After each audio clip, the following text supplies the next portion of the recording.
My wife cheated on me, and I refused to sign the birth certificate. I was married to my wife for 7 years. She was 33, and we didn't have children. 2 years ago, she started a new job and initially complained about a coworker, calling him an a-hole. Over time, her attitude toward him changed.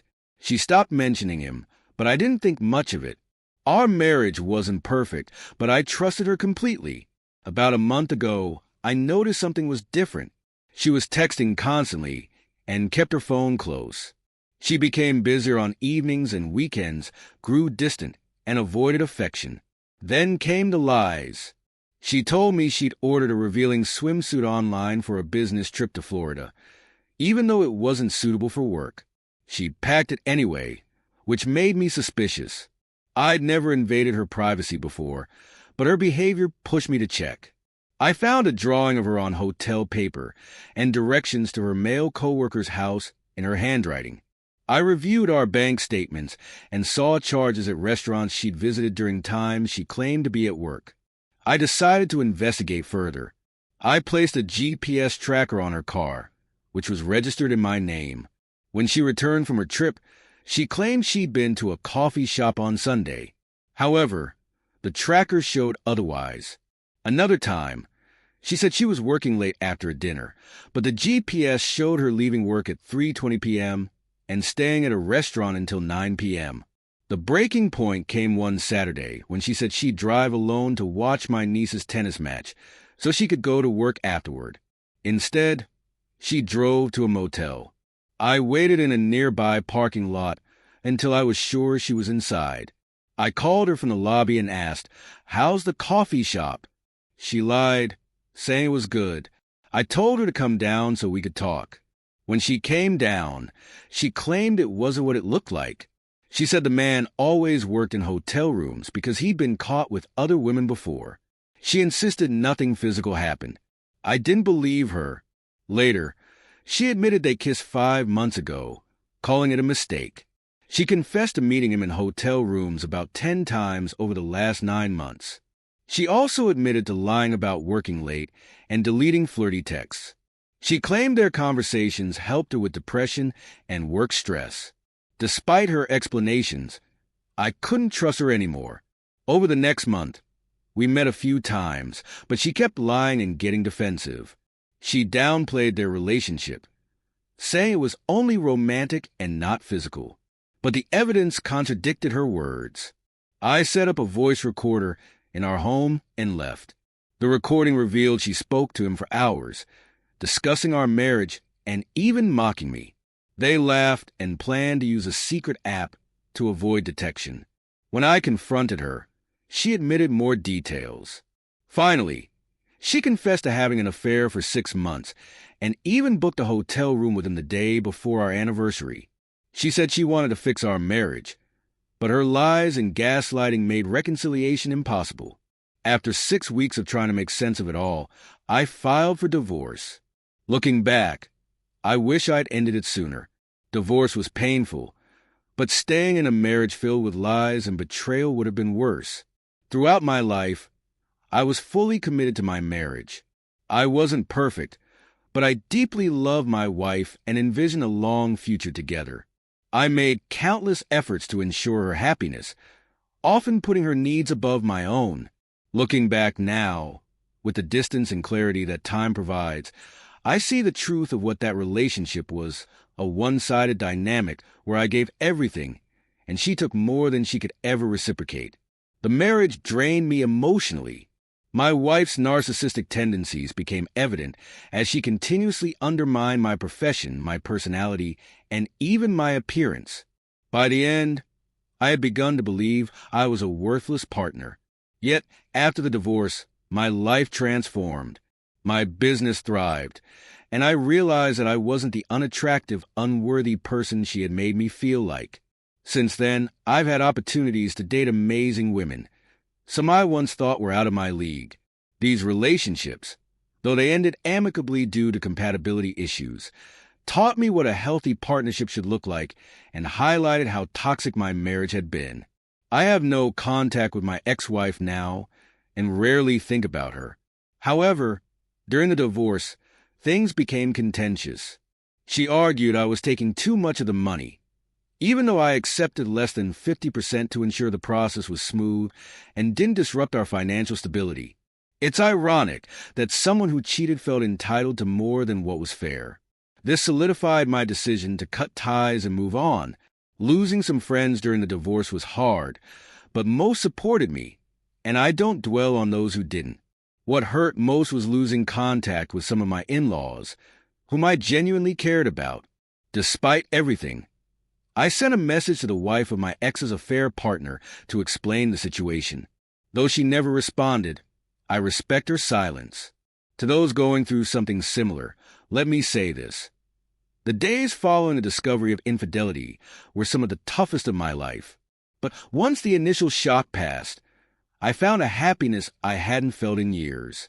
If you need advice or support, I'm here to help. Right now, I'm grappling with a flood of emotions, raw and unfiltered. I want to make it clear. This isn't about vilifying women or promoting any sort of misogynistic narrative. That's not my intention, nor is it the message I want to convey. I understand why some might take issue with certain words I've used, and I accept the criticism as valid. Today, I came here looking for a way to navigate this emotional turmoil, a place to vent, grieve, and cope with the complex feelings that have consumed me over the past month. Sharing my thoughts here has been unexpectedly therapeutic, and I want to thank everyone for their input. We first dated when we were both 22, fresh out of college.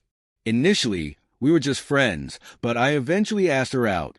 We worked in the same city and dated for 9 months. I truly thought she was the one, but she grew distant for reasons I couldn't understand. She admitted she wasn't looking for anything serious and was considering pursuing a master's degree in the U.S.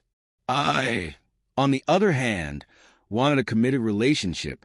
She saw this as neediness and believed I should simply feel lucky to be with her. She was popular and attractive, which, I'll admit, made me feel insecure as I worked on building my career. She exuded confidence, believing she was becoming a highly desirable partner. After we broke up, we stayed in touch through mutual friends. Over the years, from 23 to 27, she dated various men. At 27, I heard her parents tried arranging a marriage for her, but none of the prospects worked out. Eventually, she reached out to me, and one thing led to another. We started dating again. This time, she asked if I was serious about a relationship. I assured her that I only dated with serious intentions, but made it clear I wasn't in a rush to get married. I even encouraged her to explore other options if she felt pressured to marry quickly. The next 6 months were some of the happiest in my life. She was sweet, accommodating, and our connection, both emotionally and physically, was incredible. But when she brought up marriage, I hesitated.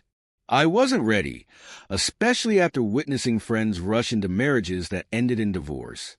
She accused me of lying about my intentions, but I showed her messages that clearly outlined my stance. I was open to a serious relationship, just not one on a tight timeline. She argued that we'd been together long enough and that she wanted to settle down.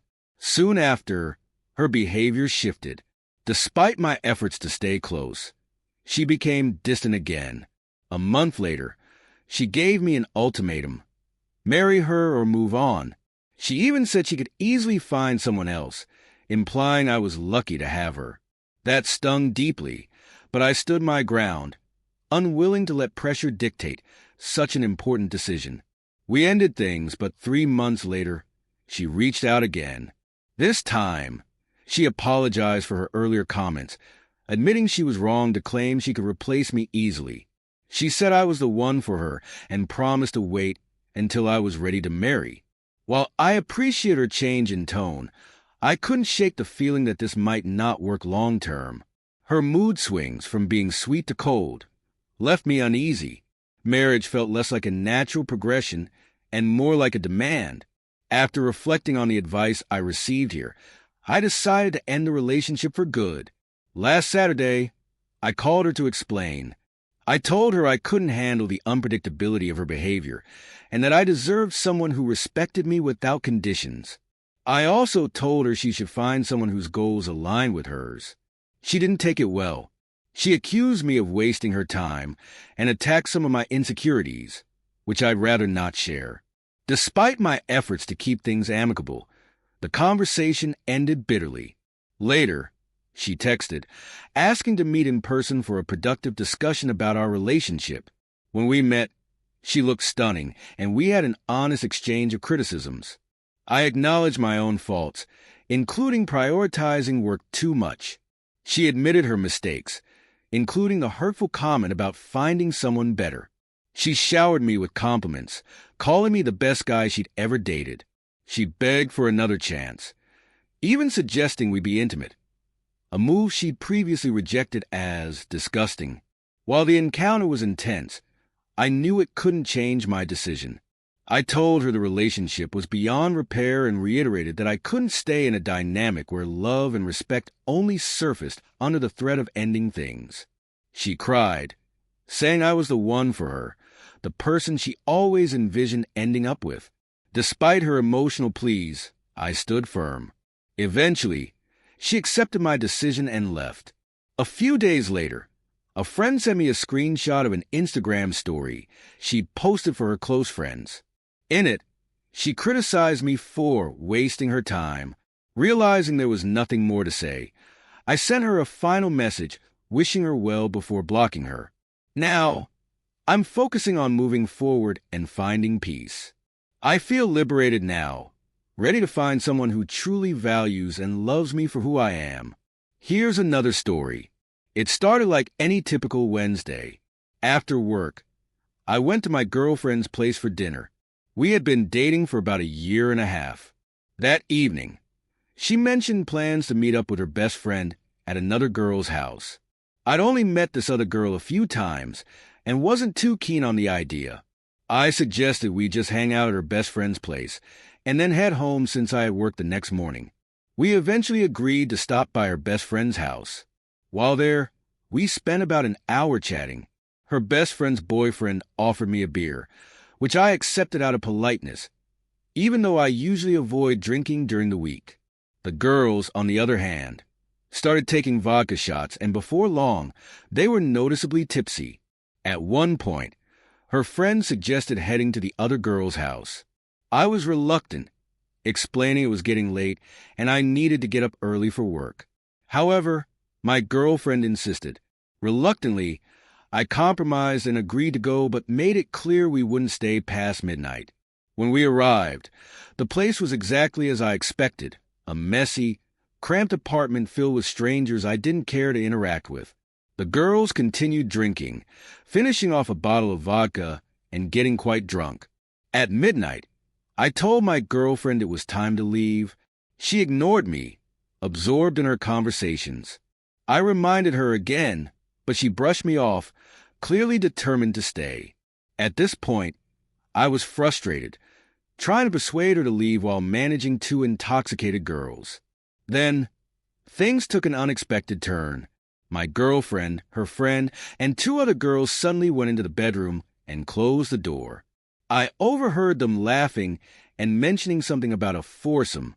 I stood outside the door, stunned and unsure of what to do. I texted my girlfriend, but she didn't respond. A few minutes later, one of the girls came out, and I used the chance to approach the door.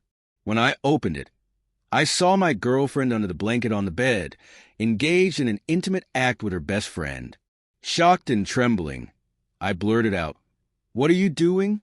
They immediately stopped, clearly startled. Without saying much, I left the room and started to put on my shoes, planning to leave. Then, I decided to drive them home instead, given their condition. I returned to the room and told them to gather their things. Her best friend mumbled an apology, but I was too stunned to respond. After dropping off her friend, I brought my girlfriend back to her place. She was heavily intoxicated, so our conversation didn't go far. She vaguely tried to excuse her actions, saying I didn't give her enough attention or engage in certain activities she enjoyed. The next day, we had a serious talk. She claimed she thought it wasn't a big deal because it was with another girl, not a guy. She also admitted her friend initiated it, and she simply went along with it. I explained that it felt like cheating regardless of the circumstances. I told her I was deeply hurt and made it clear that if anything like this happened again, I'd end the relationship. Now, things are awkward between us. She's been acting unusually guilty and distant, and I'm unsure how to proceed. I realize I'm being somewhat forgiving, but I'm also grappling with whether this is something I can truly move past. Do you think I'm being too lenient?